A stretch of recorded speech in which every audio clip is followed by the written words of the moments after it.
Welcome back to the Balancing Act podcast. I'm Andy Temte. On the Balancing Act, we talk to business leaders and industry experts to explore the balancing acts we play in our professional lives and learn about the events that put rocket boosters behind their career success. Today, we have Larissa Chaikowsky joining us. Larissa is the U.S. Chief Human Resources Officer and Head of Talent Reskilling and Acceleration at BMO. As you might expect, we'll be focusing our attention today on the world of people, resources, and skills. Welcome to the show, Larissa. Thank you so much, Andrew. And yes, that title is quite a mouthful.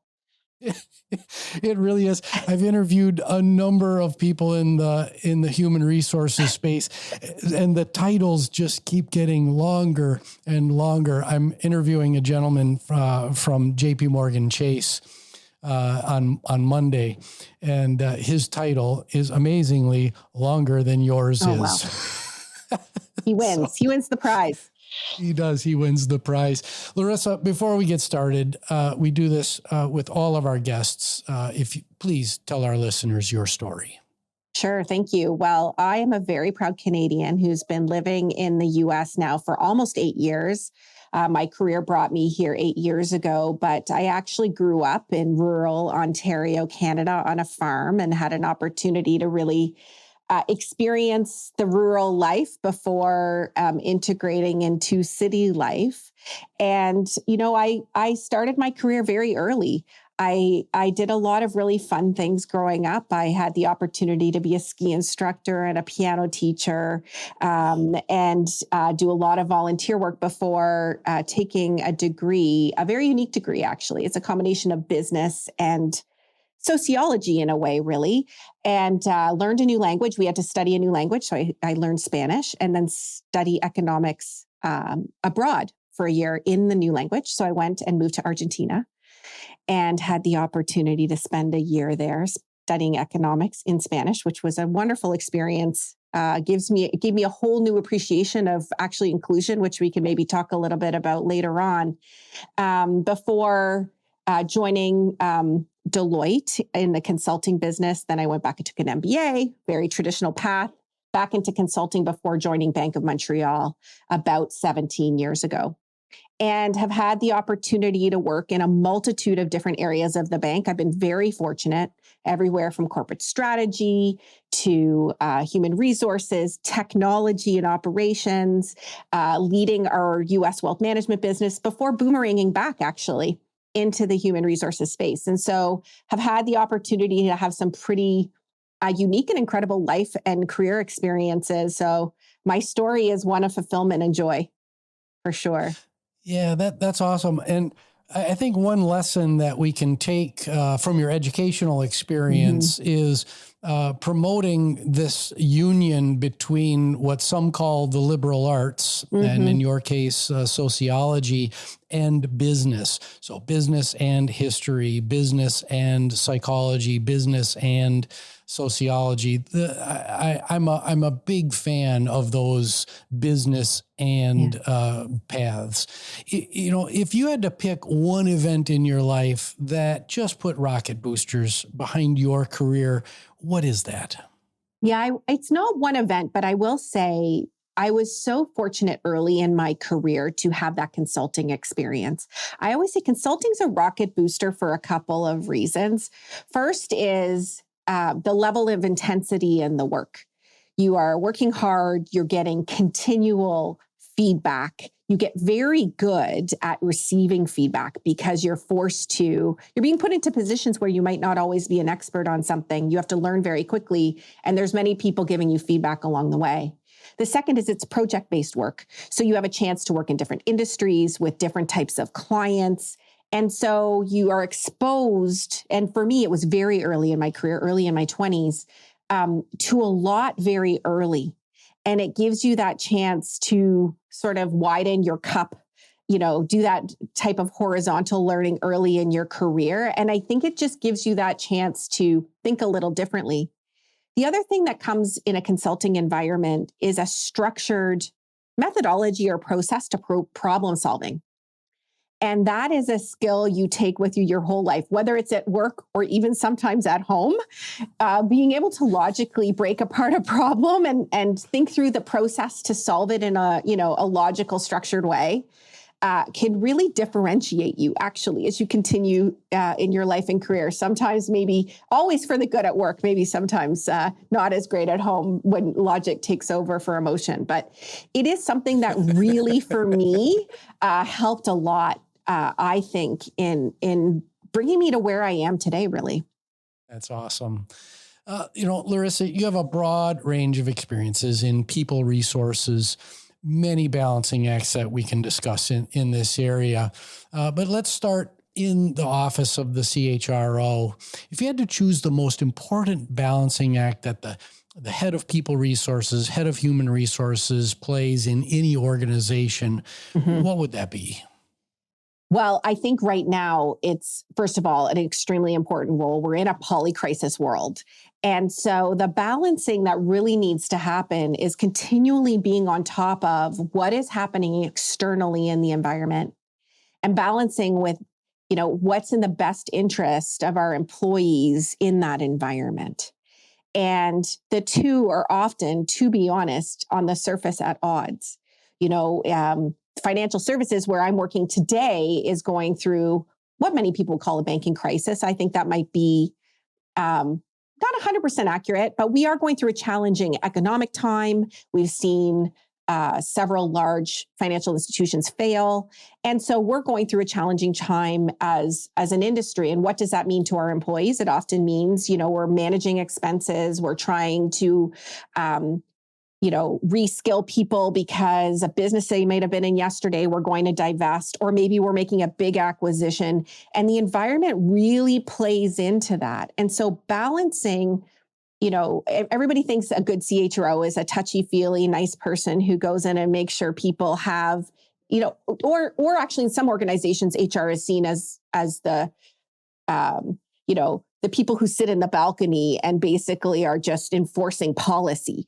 But the reality is much more nuanced than that. And being able to balance that, the constant changing environment, with creating stability and confidence and trust in employees while you're going through that, where, the person sitting next to someone might not be there tomorrow. How do you keep the confidence of the person who's still here driving the business forward? It's part of, being in business as things change and there's transformation along the way. But, the CHRO plays a really important role in maintaining that cultural stability while helping the company grow and shift around the environment around it. And that sometimes is that's a polarity in some cases. The undertones of what I'm hearing you say is that that change management is at or near the top of the list in that balancing act that you're playing. Everybody moves through change at different paces, and I've seen the offices of the CHRO in some companies I've worked with that just take this. Everybody's going to move through this change at the same pace, and that make these kind of blanket assumptions about your people. I'm really happy that you're bringing out the nuance here, and that everybody moves through change differently. Yeah, there's no one size fits all approach for sure. Whether it be that you look at that at the business level, often if you have a multi-business, organization, each business is going to have its own nuances, and all the way down right to the employee level, there's going to be those unique elements and aspects. And so ensuring that you're not going to have a customized change approach for every single employee. That's a manager's role. But what people and culture, which is what we call HR at BMO, what we do though is provide a nice framework and some guardrails so that leaders have what they need to drive that change and feel supported in that change. And I think that's an important role too, as you go through, these various journeys as an organization. Yeah, BMO is a very large company, and to be able to create that environment of a customized experience for the individual within the context of a really big company. That's kudos to the work that you're doing there. Larissa, let's narrow the scope of that previous question to you and your career arc. What's the most important balancing act that you've played that's contributed to your career success? Yeah, I think there's two things. I think there's two balancing acts if I can talk about two different ones. One is a work one, which is very much that enterprise hat that I wear on a daily basis, helping the company be successful. But then it's my individual team leadership. And that is a really big balancing act because often, I won't say they're at odds with one another, but the interpretation, the application at an individual team level is quite different. And balancing getting to the North Star or the end goal or strategy of the organization while personally focusing on, what we call our winning culture every single day with individual team members and understanding what motivates them. And, it's an interesting balancing act. Because what one of my team members might want is quite different, perhaps, than the purpose or vision of the company, or it may be exceptionally well aligned, and just guiding people to where they need to go is enough.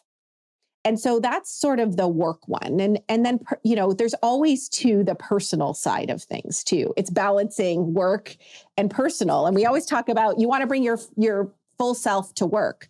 Well, you can't have a full self of work if you don't have a full self outside of work too. And so I'm constantly balancing, as you can imagine, big company, big leadership role. I spend a lot of time at work.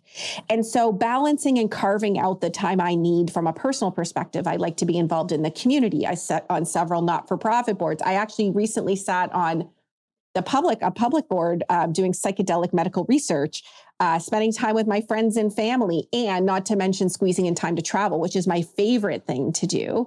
And so finding time to balance those two things, recognizing can't be effective at work without being effective in personal life. And, understanding that and recognizing that, I actually think has helped my career, because I see it in others and really try to make sure I'm making that space for them too. Yeah, I just love what you said there. And I'd just like to, double click on, I hate that phrase, double click, but I was at a loss for words. How you can't bring your whole self to work if you don't have a whole self outside of work. Hopefully our listeners really hone in on that. So thank you. Before we go to a very brief commercial break, let's lay a little groundwork for the second half of the show. Tell us a little more about what talent reskilling and acceleration means in your responsibilities at BMO. Sure. If we were to take a traditional approach with that role, we would have called it a chief learning officer. But it's about so much more now.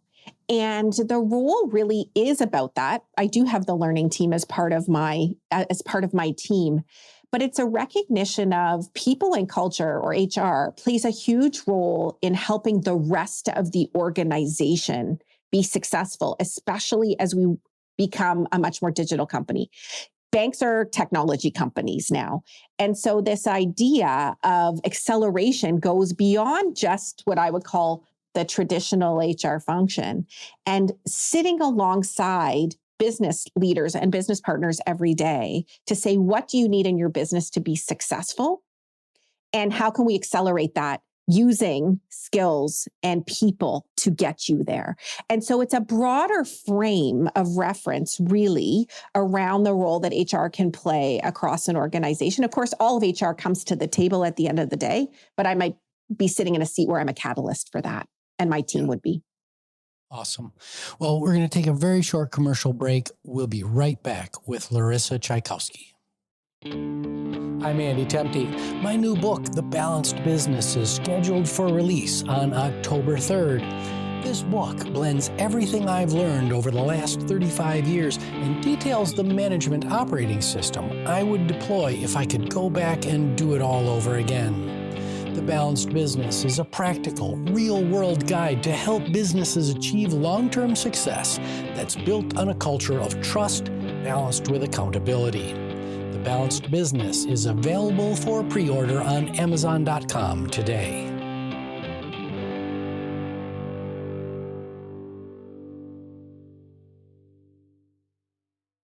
And we're back with Larissa Chaikowsky talking about all things human capital.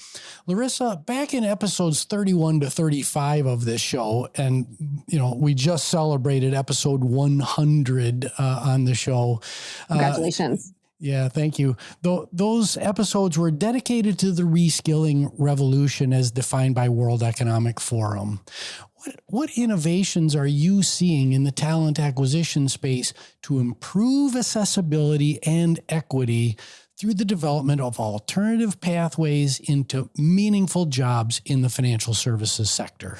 Yeah, it's such a good question. And kudos to using the World Economic Forum as your goal, or to your North Star on this, because they really are pushing not just the corporate world, but the educational sector and governments to really be thinking about this seriously, recognizing, and I'm sure in those episodes you talked about the half-life of skills and how quickly the world is changing and the need to do this.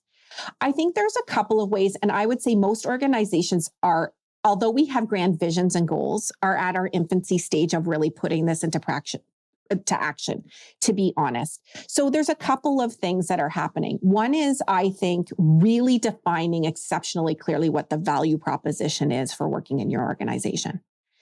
You really need to want people to work with you, especially in an environment that's increasingly competitive in the space. We know there are shortages of tens of millions of people in digital and technology across the world right now. It may not seem that way with some of our recent trends that we've seen out in the market with, layoffs from technology firms, but there's still a lot of a need for these skill sets. We don't have enough to keep up. So getting people. The second is a focus on internal talent mobility, actually. Constantly looking outside for your talent will not get you what you need because there's not enough people outside. So that balance of developing internal talent with external talent is really important as well. And how do you do that? I am a big advocate, and sometimes my colleagues roll their eyes at me, although they know it's the right thing. I'm such a passionate advocate for it, is putting skills at the center of everything you do. Yeah.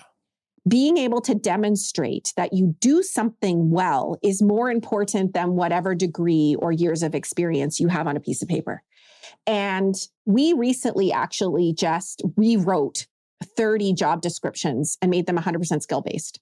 Nice. Primarily, we're starting, to be honest, our incubation space is in the digital and technology area. But the idea is, let's use this as a pilot to see how it works and grow from there. Why does that matter so much?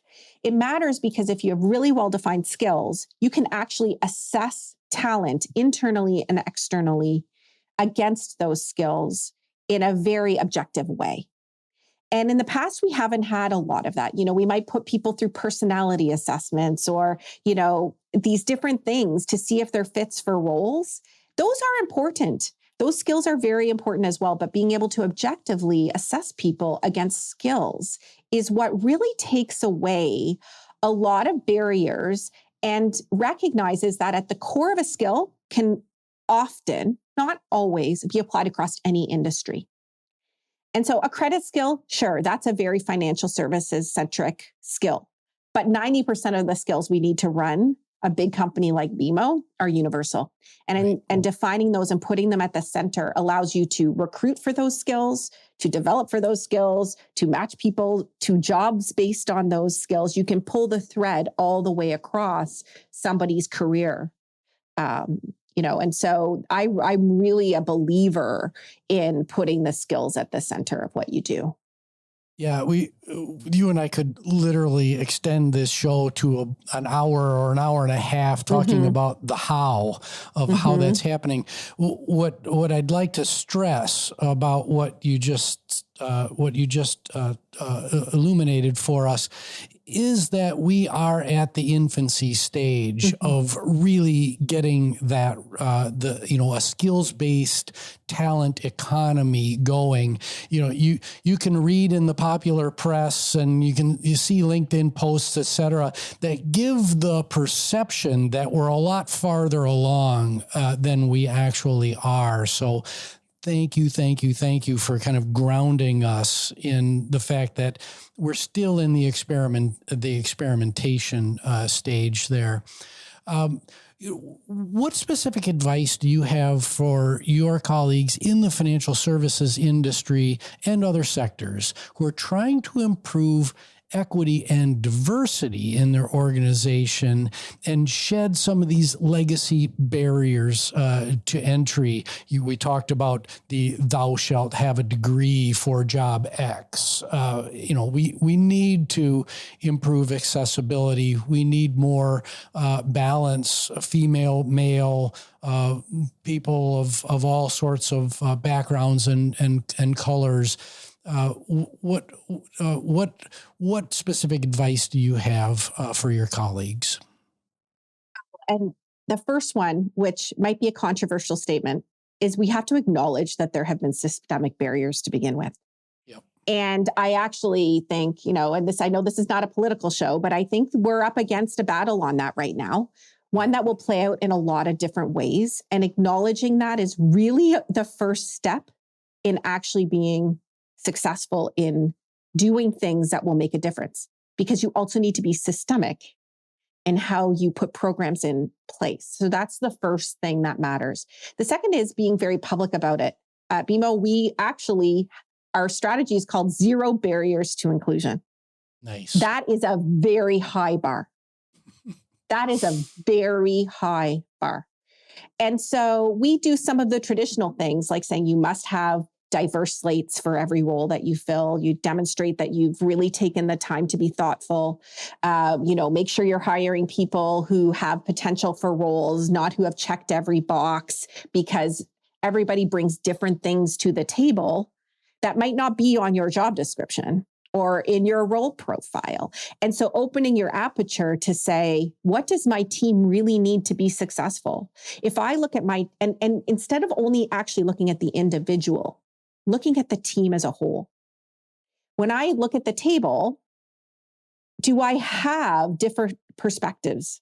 Do I have different people with different educational backgrounds, different life experiences? Because that person might bring something equally valuable to the table as the person who's an expert in their job.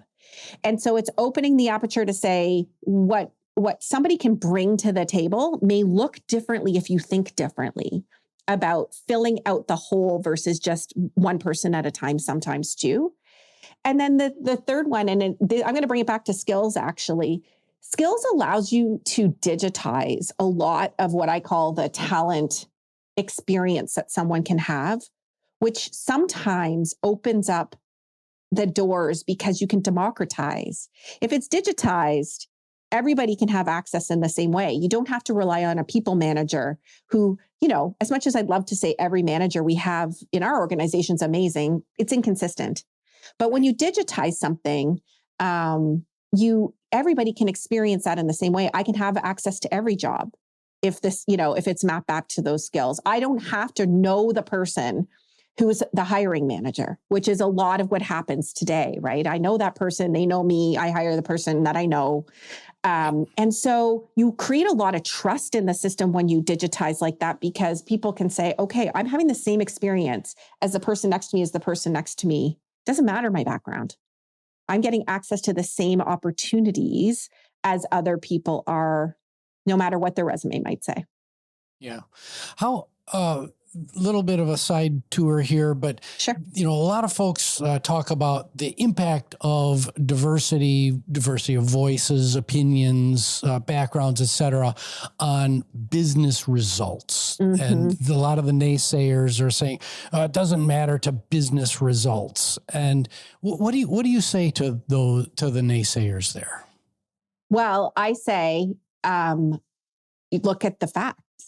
I mean, it's been proven time and time again. Organizations that are diverse, that have diverse boards of directors, diverse leadership teams, and diversity across the organization have better business results. It's proven, actually. I don't have a number at my fingertips in this moment, but you can anybody can type into Google and you'll find the facts. It's very clear. That's the first thing. But diversity on itself is not what makes a company successful. It has to be the diversity plus the inclusion piece of it, because diversity is a number. Inclusion means I'm actually being able to use my diverse background in a way where I feel safe, where I feel valued, where I feel trusted. And then you're going to get the best out of me and I'm going to actually contribute and feel safe, maybe providing my different perspective and point of view. As a leader, sometimes it can be really hard to have a diverse team, but you're going to get a better outcome. Yeah. And figuring out a way to master that inclusion part of it, to me, is the harder part than there's just the diversity. But the facts, they speak for themselves. Yeah. And I always encourage people, go find them, because, it's pretty hard to refute it when you see Fortune 500 companies that have diverse leadership teams or diverse boards tend to be much more successful than those who aren't. Yeah. And thank you for really highlighting the value of psychological safety within organizations. If, you can have all the grand plans of creating diverse teams, bringing in diverse voices, but boy, if I don't feel psychologically safe to bring my whole self into that conversation, nothing is going to happen. Larissa, if you had access to a time machine and could send a message to an earlier version of you, what was that message, and what previous version of yourself do you press the send button to? Yeah. And I think I send it back into probably my 20s, where this was ingrained in me that every problem needed to be solved. Right. I now wish I could tell myself that not every problem needs to be solved right away. It's a very heavy weight for leaders to carry on their shoulders if they're trying to solve world peace, right? And it being able to recognize that some things, will solve themselves. Others you can delegate to solve to other people, but some things can linger and it's actually okay. And getting comfortable sitting in that discomfort of things going on around you that might not be perfect, and getting more comfortable with that, it actually can give you some extreme clarity on what to really focus on. Whereas if you jump right into problem solving mode right away, you lose the big picture of what actually might be happening and going on. And so it took me a long time to realize that. And actually, I realized it when I worked with a leader who let it happen all the time. And to be honest, it drove me a little crazy, because I'm like, how are they not seeing that this needs to get done? Why are they not doing anything? But actually recognizing the clarity that comes from just being the calm and letting sometimes that storm revolve around you has been something I've really learned. And I'm very appreciative that I worked for a person who operated that way, because it's made me a better leader. Yeah. That's a wonderful message. So many people start their careers and they get into that firefighting mode, and then they just can't let go of really the rush that comes from being a firefighter in an organization. And boy, as you said, it can, the weight of that can really, really get at you. And frankly, that's what we reward in organizations. We reward the heroics. We reward the people who come in and save the day, right? And we should. And you do need to pick your spots and do that sometimes. But I do think a more balanced approach to that is definitely, there's another balancing act, I suppose. Yes. That you need to really that you really need to take into consideration. Yeah. All right, Larissa, final question. What excites you about the future of people resources management, and what keeps you up at night? It's the same thing, which is generative AI. I cannot wait to see where this takes us. I think it's going to make us so much more productive, so much more efficient. It's going to allow us to re-vector, if we do a good job reskilling people, into work that's exciting and interesting. that people want to do. Like that gets me so excited. What keeps me up at night is we haven't quite got the ethical AI part mastered yet. And if the first piece of it runs faster than the second, we could find ourselves in a very challenging situation in many cases. And so, a lot of people say, well, AI will replace people. We all know that's not going to happen. And there will be always room for human intelligence, individual human intelligence. You can't have AI without humans feeding it. We know this. And so that's what, I get really excited about the art of the possible, and it keeps me up at night that there's always bad actors out there. And so how do we manage those two things in parallel so we can take advantage of all of the good while managing some of the scary that might come along with it? Yeah. Very eloquent. Thank you very much. We've had Larissa Chaikowsky on the show today. What an illuminating conversation. Thank you for your contributions to the public good and to our listeners. My name is Andy Tempty. This is the Balancing Act podcast. Please like, subscribe, rate, and share. We're on all the major podcast services, and we will see you next time.